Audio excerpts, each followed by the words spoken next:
So welcome everybody. It's a real pleasure to have you back. If you're a listener, if not, if you're a new listener, welcome to our podcast for our coaches. In this session, I'll be talking with David Butterfield on the topic of overcoming our internal barriers. David is a professional coach. In fact, I trained him over 5 years ago, which seems ages ago now, David. It certainly does. But before becoming a professional coach, David had a successful career in learning and development, working with, amongst others, Aggregate Industries, Dale Carnegie and DHL. David also has a passion for helping those less advantaged to achieve their potential and is a board member with Lindley Educational Trust, a not-for-profit organisation using outdoor education to fulfil this aim. So David, welcome. It's a real pleasure to have you as a guest on the podcast. Thank you, Trayton. Likewise, it's really good to be here. So I'm looking forward to discussing internal barriers with you. Me too. And let's start with hopefully a very simple question in that, what is a barrier?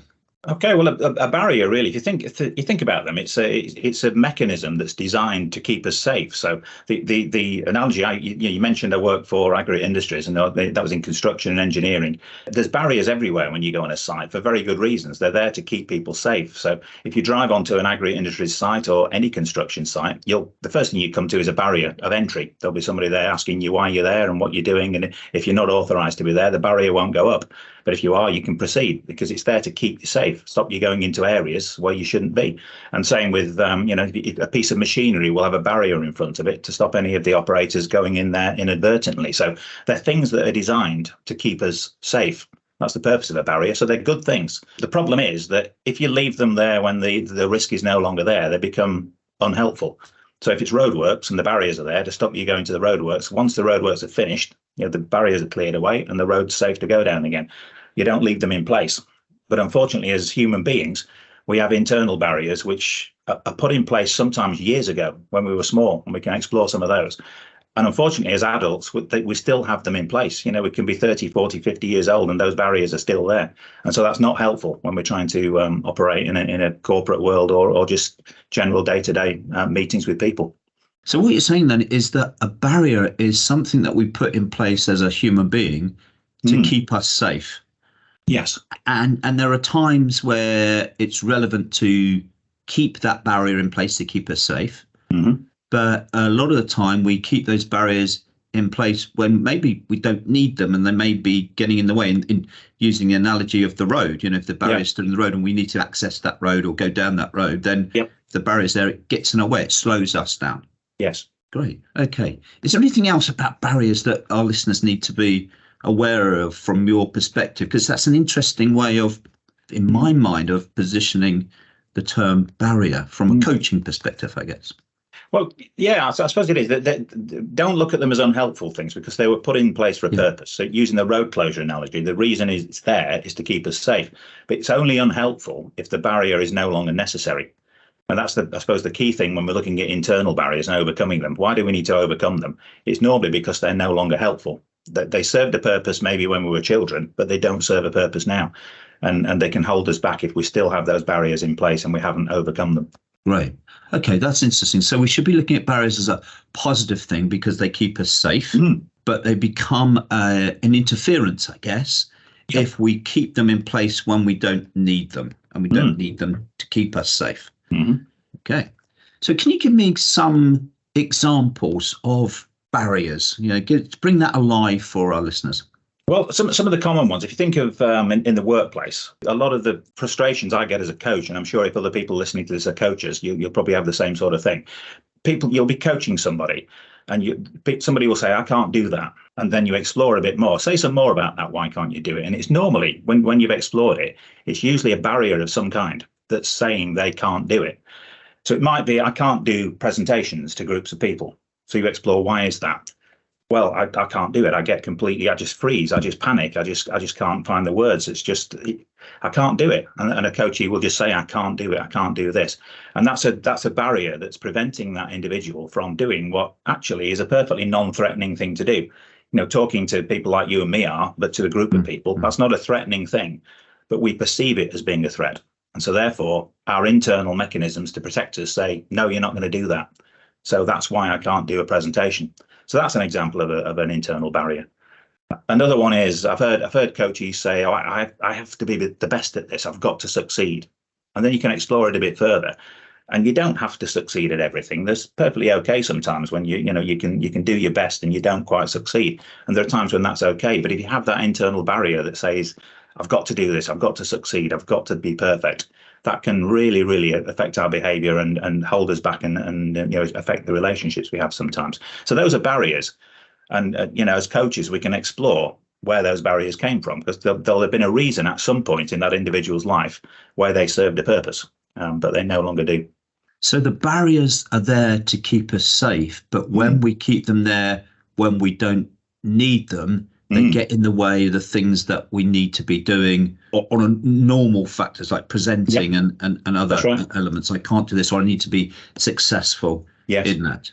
Yeah. Okay. Great. Another one could be, when we're children, we're told a lot of the time, it's not safe to talk to strangers, which it isn't. When you're 5 years old, that's a really helpful barrier to have in place for parents. It's not safe to go out to the streets, talk to people you don't know. There's risks associated with that. So that's a really helpful barrier. It's not helpful when you're 30 years old going for a job interview because you're going to meet strangers. Yeah, it's a really good example. Yeah, and really good example. A lot of people, you have that situation where you apply for a job and everything's going great, and then you get the invitation to interview, and that inner barrier says, no, you can't do that. You're going to be meeting strangers. You won't know the situation. It's out of my control, and the barrier comes out, and it might just be a case of we get nervous going for the interview. That's fine. At its worst, it would be you let the employer know that you can't do it anymore. I've got another job, so I won't be coming for the interview. So it holds you back from going for a job that was probably perfectly suitable for you, would be ideal. But that barrier says, I can't do it. I can't go and meet people. Going to networking events. I don't like meeting other people. I don't like meeting new people. It could well be that dates back to perfectly good barriers when we were 5 years old, but are no longer relevant. Yeah. So I guess the ideal is that we can put barriers in place to protect us, to keep us safe, but then to be effective and to perform to our best, we need to understand when those barriers are no longer needed and to remove them. Yes. Yeah, because otherwise they're clutter, they're getting in the way of what we need to achieve. Yeah. Okay. So give me examples or give me an explanation of how you help your coachees to remove those unhealthy barriers. Yeah, as coaches, we use various tools, don't we? There's all kinds of tools we use. We use the GROW model. That's a really, really helpful model. There are various tools and models that we use. And the best ones I've always found, and I'm sure other coaches listening to this, are the ones that appear simple, but are actually really, really powerful ones. So the GROW is a great example. It's a dead simple model. It's 4 letters and it helps you structure a coaching conversation, but it's so, so powerful. And the one I use mainly to help people, there's lots of models you can use, but the one I use mainly is Professor Steve Peters' Chimp paradox. Which is something your listeners may be familiar with, may not be familiar with. But Steve Peters came up with this analogy, and it's an analogy of we've all got a chimp that lives inside us. It's not a real chimp, but it's an analogy of the thing that's inside us to protect us. So the chimp lives in a box inside us, and it's perfectly happy while it's sitting in its box. Everything's fine. But when we're threatened or we perceive that we're being threatened, the chimp jumps out of its box and protects us. And it does that in one of 3 ways. It's the fight, flight, or freeze mechanism. So the first thing is, can I fight it? And you've got aggressive chimp that sometimes comes out. So if you ever see people fighting somewhere in a pub or wherever, that is 2 aggressive chimps that have jumped out of their boxes and having a go at each other, because it's the fight mechanism to get what I want and protect myself. The other one is the flight mechanism. So if you can't fight it, your chimp will say, okay, I'll find ways of moving you out of this situation so there's no longer a danger. So if it's the presentation example, you're in a meeting and your boss says to you, Trayton, can you please do this presentation at the next meeting because you'll be really good at it? Your chimp will say, okay, I can't fight him. He's my boss or she's my boss. So therefore, we'll find a way of getting out of this. So you'll say, well, things like, I don't think I'm the best person to do this, but, this person's more qualified than me. So you find a way of moving out of the situation and deflecting it. That's the flight, get away from it. And then the third one, which is probably the most dangerous and the most unhelpful. If your chimp says, I can't fight this, there's no means of flight and moving you away. The only other option I've got is to go into freeze mode, where the individual is just struck down. They can't speak. They can't hardly breathe sometimes in extreme situations. And that is a really unpleasant and unhelpful place to be, because your chimp is trying to protect you from going through this barrier that you've got, but it doesn't know how to do it. So you go into that freeze mode. And any of listeners who've experienced that, where you've been in a meeting and you just freeze, it's not a very nice position to be in. Yeah. And as coaches, we can help people who face those kind of barriers. And I think it's also important to appreciate those fight, flight, and freeze elements are all very natural approaches, and putting there to going back to the core word of barriers to protect us. Yes, it to is. Make sure that we keep in a safe place. Yeah, okay. And there are positives to that. If we're in a real genuine danger situation, then going into flight mode or fight mode even and freeze mode are sometimes very helpful, even in an adult life and a normal environment. You've got a perceived danger or real danger, then those are justified barriers to still have in place. But it's not if you're trying to go for an interview or make a presentation to a group of 10 people in a meeting room.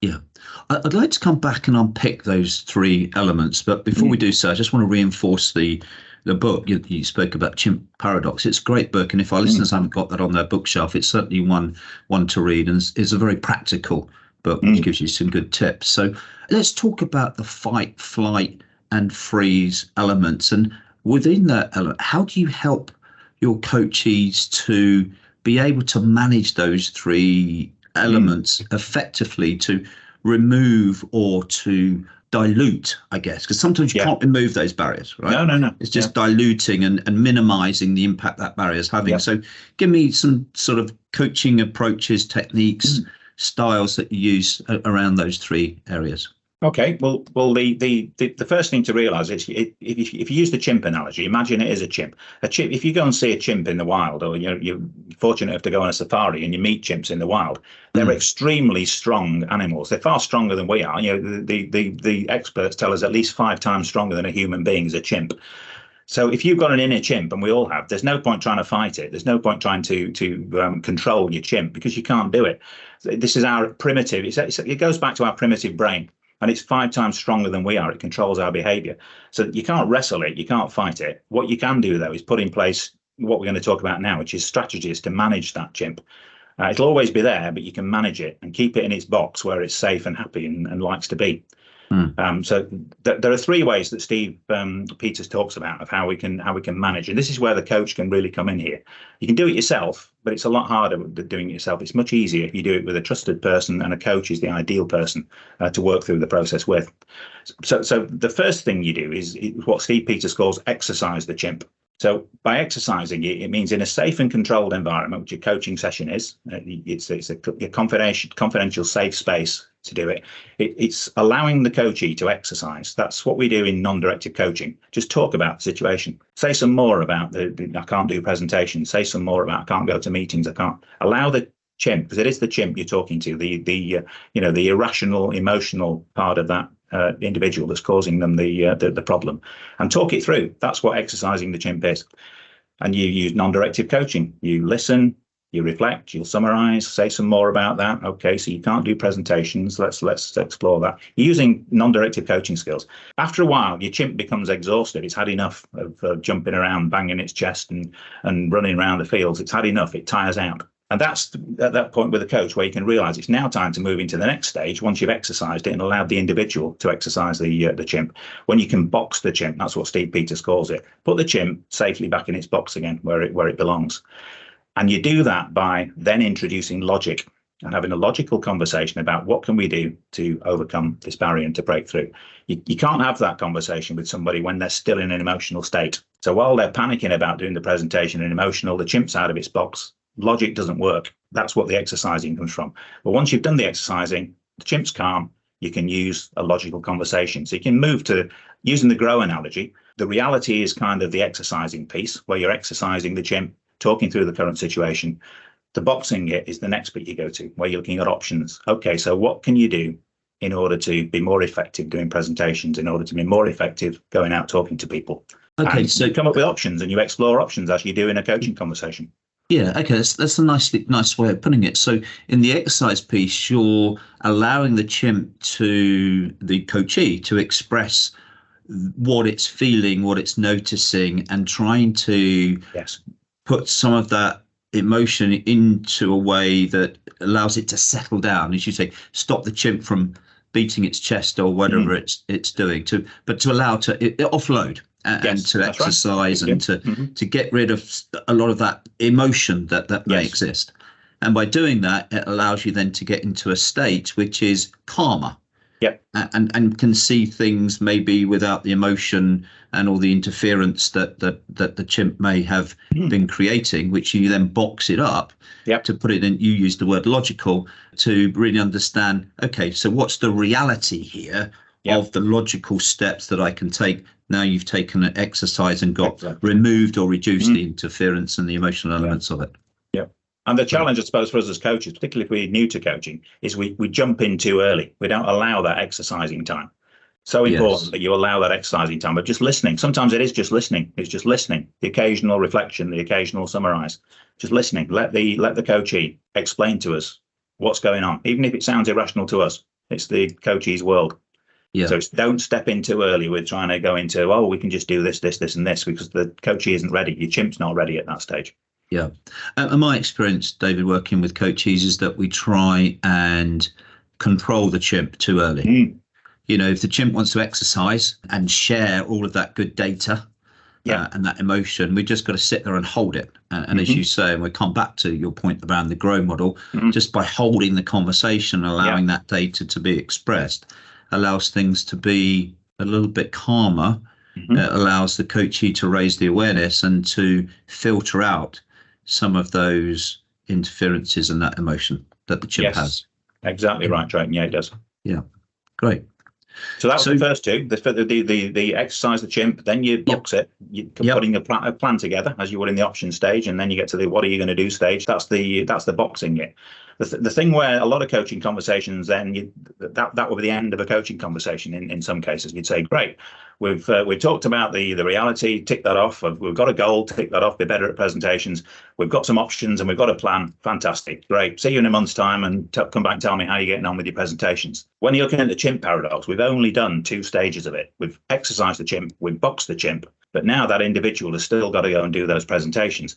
So the third part of managing the chimp is what Steve Peters calls feeding the chimp bananas, which is a great way of looking at it. It's about reward and distraction. So the final thing we do with the coachee, once they've got their plan and the chimp's happy, yes, we can do this, the barrier is still there at that moment in time. It's still in place. The fear of presentations is still there. The fear of talking to people is still there. You've got to break through the barrier.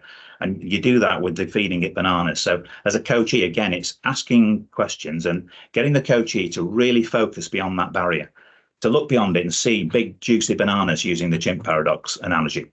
You can see those big bananas beyond it. What's life going to be like once you can overcome this barrier? Asking those questions. Well, I'm going to be able to present to my management team meeting. I'm going to be able to go for job interviews. I'm going to be able to do this, this, and this, have more confidence. Whatever it is that's the real motivation. It's that intrinsic motivation that Daniel Pink talks about. It's what's going to drive them through that barrier. And it's so important we don't shortcut that we spend time building that future of what it's going to look like once you've broken through the barrier. That's the intrinsic ones. And there's physical things you can do as well. The reward is what things does the individual like doing, which they perceive as a reward. If it's a fairly small barrier, it might be going out for a meal at your favorite restaurant. That could be something you do when you've done this challenge that you've got to do. If it's a really big barrier, that banana needs to be really huge. And so it could be, whether you like going. Well, me and my partner like going to Paris or Rome or something. We've not been for years. Could that be something which you could do and reward yourself when you've done this? Yeah, we could do that. So you're creating that real motivation that's going to get to the point where that barrier is just going to be unstoppable. And you know that when you've left that coaching session, there's no way they're going to fail. So bananas is a nice term, and as we're using the word chimp, I guess it links in with it. Yeah. The way I look at it is, what's the benefits of the change for the coachee? Yes. And it's giving the coachee an understanding that there are benefits. There's what's in it for me for putting this effort into reducing this barrier and doing things differently and overcoming these fears and exercising and the chimp, but also boxing the chimp to get to that logic. Because in my own experience, the emotion, as you quite rightly say, the barriers don't disappear. The emotion's still there. It's an ability to understand it, control it, calm it down, so that I can see that logical approach and I can address whatever the challenges ahead of me or the task ahead of me and deliver on that. But I also need to appreciate that there's a benefit in doing that. The bananas, as you talk about. I wouldn't necessarily use the term bananas. If the coachee doesn't understand the chimp paradox, I wouldn't suddenly say, right, we're going to do some bananas now. They think you've gone crazy. But if the coachee knows about the chimp paradox, a lot of the time in coaching sessions, I'll say to them, look, what I'm going to do now is introduce you to the chimp paradox. And then you explain what it is. And people go, oh, right, I can see that now. I can see how I've got a chimp and how that's held me back all these years. So when you're in that, you've got the relationship to that stage, then you can say, right, let's create some bananas and see what can happen when you've broken through this barrier. Yeah, great. And I think that sort of approach also talks into a lot of other models that I'm aware of. So, you've got the William Bridges model, which is about transitions. Yeah, it's about new beginnings and what understanding those new beginnings will give me and the benefit of crossing the bridge, if I may use that term, and transitioning to those new ways of operating. But also in the William Bridges model, it talks about letting go. So I've got to let go of some of those barriers I put in place. I've got to let go of how things were, and I've got to move to new ways, new beginnings, new ways of operating. There's also, which I'm sure you're aware of, this model is the structure of a problem. Yes. I've got to do a presentation. That's the problem is I don't know how to do that without reducing this barrier. So we talk into, and I guess the sort of chimp paradox model talks into the reality first. Another approach is to look at the bananas first and look at the benefits and actually the vision of where I'm trying to get to. And, once the problem's solved, what will that give me? Yes. Where will I be? What will I be doing? What will I be saying? What will I be feeling different? And starting from that perspective rather than starting from the reality. So there are other different models, as we know, that are out there. But those three elements and phases, I guess, they're all there. And whichever one we use, it really is important that as coaches we don't neglect the life after the barrier situation, because going through the grow model is great. I love the grow model. But when you get to the W, what are you going to do? That is not the end of it. It doesn't mean the coachee is going to do it. They've still got to break through the barrier. And they've got to have that internal motivation. Whichever model you use, whichever analogy you use, you've got to face the thing that you don't want to do. And the only way people can do that, the only way I can do something I don't want to do is if I know it's going to be worthwhile. And I know that there's the pain of doing this is actually smaller than the benefit I'm going to get. Yeah. And at a sort of very basic level, David, what we're talking about here is change, right? Going from one state to a new state. And that's why I love the William Bridges model. And understanding that to change, it takes effort. I need to do things differently. And those things aren't easy to change. And not only do I need to change the new ways of doing, but I need to embed and sustain those new ways of operating. And those can be very uncomfortable. Yeah, they can. I think there's also other barriers as well, Training, that we probably not got time on this podcast to talk about. But there are physical barriers in companies that exist as well, which are internal, which are possible to overcome. I mean, I've been working recently with some of the clients of Coaching Focus and the ones that you and me have been working on. And sometimes you have physical barriers in a company which are there to serve a purpose. We have expense procedures which are in there to stop people spending money unnecessarily. Great barriers to prevent you using company money unwisely. That's fantastic. Trouble is though, if that inhibits people being creative and coming up with ideas for doing things, the barrier isn't helpful. It serves a purpose, but it's also creating us doing other things. And I've been coaching one or two people who won't do things. I'll say, I can't do that because it'll never get approved. And you say, well, say some more about never get approved. Well, the procedure won't let me do it. And so you can explore with people. Okay, well, how could it be if you could overcome that barrier and actually get the things done that you're looking to do? Well, that would be fantastic, but I can't do it because our procedures won't let me do it. So that's another example of not just our own internal barriers, but where companies can have internal barriers, which have been put in there for good purposes, but could be a barrier towards growth and progress and other benefits that the teams could realise. Yeah, and I think that's a nice way of looking at it. Barriers, what are those barriers? There'll be barriers which I'm in control of and can influence. Yeah. And there will be barriers that are out of my control. Yes. And my experience is that a lot of coaches that I work with will focus on those things they can't control. And there's pay scales and various other things that are always, I can't do that. There's a ceiling to that. Okay, well, fine. Some of them are, and you can't break through, but some you can. Yeah, exactly. And some policies or the things that have been put in place, I'm sure for good reason, but we look at them as barriers of stopping us to succeed or to perform. And I think that's where, bringing in another model, another author, Stephen Covey, Seven Habits, talks about sphere of influence or control, whichever model and approach you want to take. And what I like to do is get people to list those barriers. What's stopping you from achieving, And then what I'd like to then do is they filter those things that they can control and influence and those things they can't. And part of that journey is helping the coachee to park and not ignore, because they're in their reality, but not focus on those. Yes. But put their energy and focus on those things that they can influence and they can reduce the barriers of those. And I find there's a major shift when doing that with clients, which again is very similar to all the other models that we've spoken about. Yeah, Stephen Covey's is great. It's a classic, proven piece of work, isn't it? And it's just so powerful for overcoming all kinds of things that hold us back. Yeah, and I guess we mustn't forget, and I think it would be wrong of us not to bring into this podcast the sort of the godfather of coaching, which is the inner game of tennis. Yeah, absolutely. Yeah. So I think that's really important to remember that work as well, where they talk about self one, self two, and interference. People performance equals potential minus interference. So again, if our listeners haven't read The Inner Game of Tennis, then they should bear that book in mind as well. Yeah.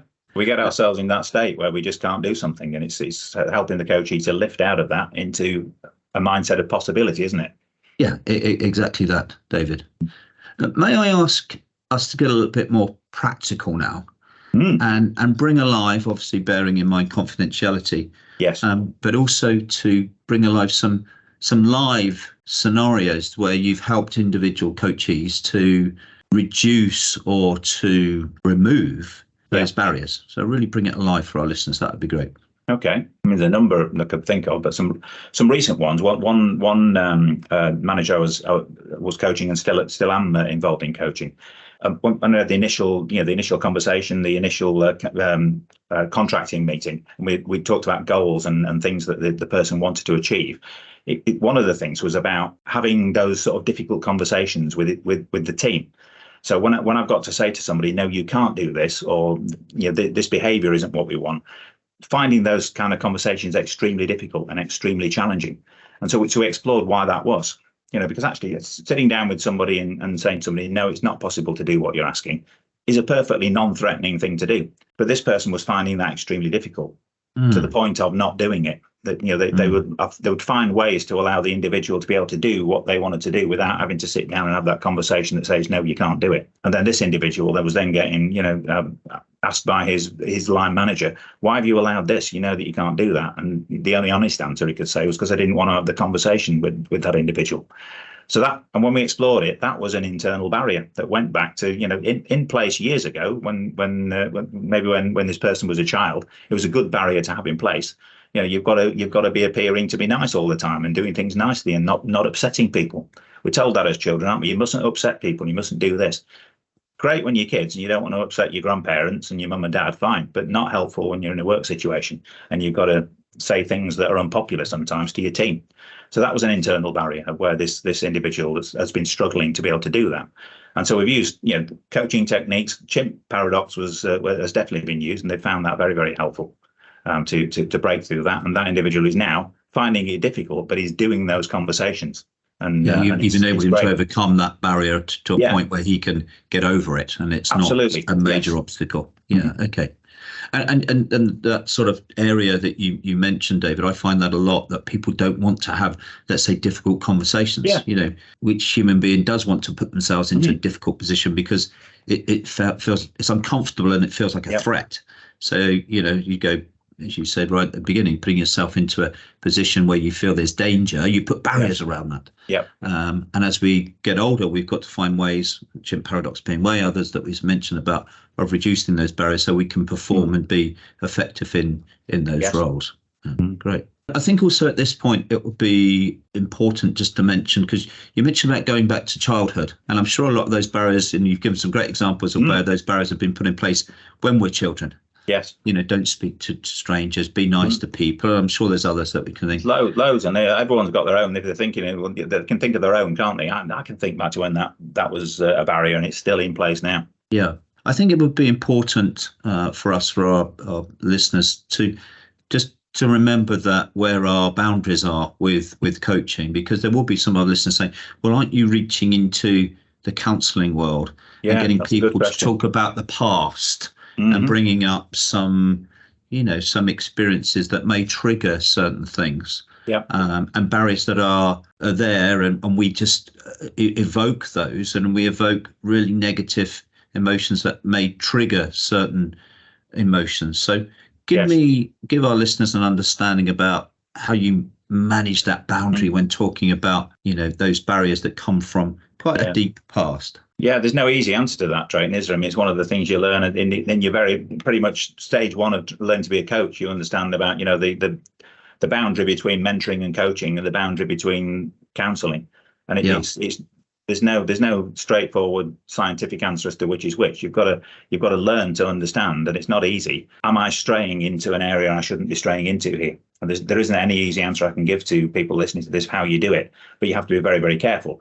But if somebody's saying something like I can't do this, it's perfectly appropriate to explore why that's the case. And yes, you're delving into people's past. You have to find out why that barrier is in place to be able to remove it. Provided the conversation is with the intention of moving to the next stage, which is boxing the chimp and looking at the positive ways forward, I would be comfortable doing that. If the coachee then started straying into areas which I was uncomfortable with, they started bringing up things that I knew I wasn't qualified to discuss, I would immediately say, okay, I think that's probably we need to find other ways of managing that, which I'm not qualified to deal with. So that's the test I would give. Am I actually qualified to be having this conversation, or should I be, suggesting that we refer it somewhere else? Would be one thing. Yeah. But also, it's also having that skill of understanding as well. How far? When has the chimp got tired? When have you exercised enough?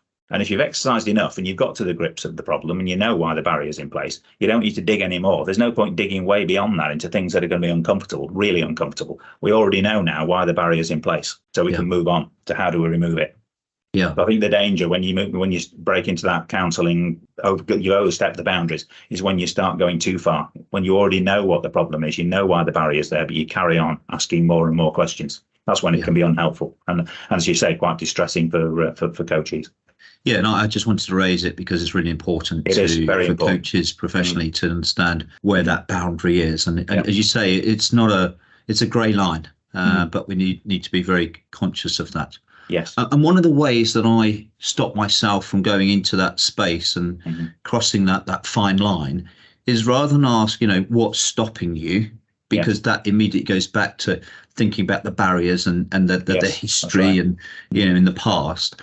The question I love to ask my coaches is about, what is it that you can do rather than what is it that you can't do? Yeah. Which I guess sort of shortcuts spending time in the exercising the chimp and going straight into the boxing of the chimp. Say, okay, so what can you do? Chimp, what can you do? Rather than telling me as the person, the chimp's telling me I can't do these things. Well, actually, I'm telling you this is what I can do. So I find that a very powerful exercise. What I find happens with the coaches, they stumble a little bit because they're not expecting that question. Nope. And that stumbling is them fighting, I guess, with the chimp, because the chimp's saying, well, you can't do anything. Yeah, you're not very good. Yeah. You're useless. You can't do this because of this, this, and this. But I do hold that. It's that case. There must be something you can do. Yeah. And what's interesting, you see the chimp come to the surface and try and say, well, there's nothing I can do, or I don't know what I can do. That's right. Okay, well, and that's a little bit, it's uncomfortable. I call it, it's obviously challenge in coaching. Yes. So what can you do? Let's focus on what you can do rather than what you can't. It's a very great question. Do you find as well, Trayton, that sometimes the coachee is looking to you to remove the barrier for them? And they have this barrier and they think, right, if I go and have this coaching session with Trayton or with her, they'll tell me what to do. They'll say, this is what you need to do to remove the barrier. You need to do this, this, this, and this. And people want you to do that. And as coaches, it's not our place to do that. Sometimes we can give advice and we can say, okay, I've experienced this myself, so have you tried this? That's perfectly helpful. But, we can't tell them how to do it, even though we might think that there's an easy way of removing this barrier. It's not easy to them. So the only way of them doing it is doing exactly what you've said. What can they do themselves? And you're right, the chimp will then say, well, there's nothing we can do. We can't do it. And it's really working with that coachee and challenging that coachee, say, yes, let's find something. Let's find what you can do yourself. I can't tell you what it is. What is it you can do? And if I come back to your question, do coaches want me to find the answer for them to remove those barriers? Yeah, because it's easier for them, right? Yes, that's right. And I can go straight into the boxing space because I'm not holding on to the emotions and don't have to have the fight with their chimp, and exercise the chimp. It's not for me to exercise the chimp. It's to help them to find a way of exercising the chimp to then get to the box. So yes, they do. But that's for me when the magic of coaching happens is when we are holding the coachee to account and challenging, if you like, so that they do exercise the chimp and go into that uncomfortable space to find the solution themselves. And of course, I'm there to support them, and I'll be holding that conversation and facilitating that process. But what I find is if I do give the answer or give them a logical approach, I go in boxing it for them, then they don't own it because they haven't processed that effectively. And most of the challenges, those barriers that they face, you say, well, why don't you just do this? There's a simple answer, but there is. That doesn't stick, and the chimp comes back up and smothers it again. So we've got to be very careful as coaches to think that we've got a simple answer. And let's be honest, I'm sure you've had this, David, where you think, oh, come on, get a grip, just sort it out. It's so a simple answer. Very much so. Yeah, that's the frustrating thing where you really have to sit on your hands and keep quiet. Yeah, exactly that. So it's a great question, and I'm sure there's a lot of coaches listening that will go, yeah, maybe I should just hold that back a little bit longer, allow the individual to exercise the chimp. And it's frustrating for a coach in some ways because it doesn't feel like you're making progress. But it's important for me, as you say, to exercise the chimp because it's allowing people to process that and work it out and calm it down and get that clarity. I was on an interesting. You mentioned that. I was on a Teams meeting session. It wasn't a Teams coaching session. It was a conversation about coaching, and it was an organisation which was they're all very polite to each other. So in my construction experience of work, Teams calls, if you're going to do them, they're quite robust affairs. This one was people were very polite. So if you wanted to speak, you click the little button and it raise your hands and then you can speak. It was that kind of thing. And they were discussing an issue, which I was confident. I knew what the answer was. It was dead simple. But we're going round and round the houses of we could do this. And the obvious answer to me was right there. And that's all it was. And so the temptation for me was to click the button, put my hand up and say, this is what you need to do. And it was so hard not to do that. Yeah. Well, it's as all coaches, certainly when we first start out and even when we're professional coaches and been doing it for, many years, you've still got to control. We're going to bring in another analogy here, the advice monster, which is articulated very well in Stephen Stanya's book, The Coaching Habit, which again, if our listeners haven't read that book, it's a fantastic book and a great website that he runs. So it's sometimes you just got to be patient with holding the conversation, allowing the coachee to find the answer themselves, because that's what it's sustainable. David, look, it's been fascinating talking with you about these things and helping me to put into some simple approaches. I never looked at barriers in that way. And although I've read the Chimp Paradox and I've understand those three phases, it's great to hear that being brought alive. And I'm assuming that from the examples, and I'm sure this is the case, that's worked for, what I would call your adult coachees, but also in the great work you do with the charity working with youngsters who have got probably some pretty horrendous barriers from the lifestyles that they've unfortunately come from. So thank you for bringing that alive. And obviously, thank you for the great work that you do with the youngsters and helping them to uncover and resolve some of the barriers that they've got to go on and do great things. There's a question that I ask all of my guests. And here at Coaching Focus, we have a very simple purpose. And that purpose is coaching for a better tomorrow. So bring alive for our listeners your understanding and interpretation from your perspective of coaching for a better tomorrow. Well, that's a big question to finish with, Drayton. Coaching for a better tomorrow.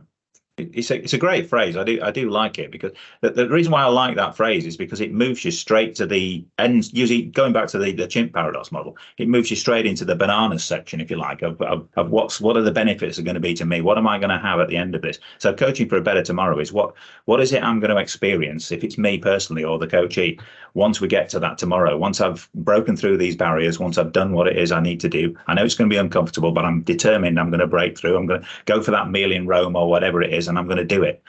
And then once you've broken through it, you're in that better tomorrow, where it opens up all those opportunities that you didn't have before. Greater confidence to do this, greater confidence to go out and meet people. That's the better tomorrow, where we've helped individuals break through and experience what's probably been holding them back, maybe for 30, 40 years in some cases. Yeah. And in very simple terms, we use the phrase "be better." And I think what you've done today on this podcast is help me, and I'm sure our listeners, understand what are those barriers that stop us from being better, and some very simple and effective approaches to breaking down those barriers so that we can be better. And as we quite rightly say, creating and coaching for a better tomorrow. So, David, thank you very much. It's been a real pleasure. Thank you, Trayton. It's been a pleasure as well. Been great. Thank you very much.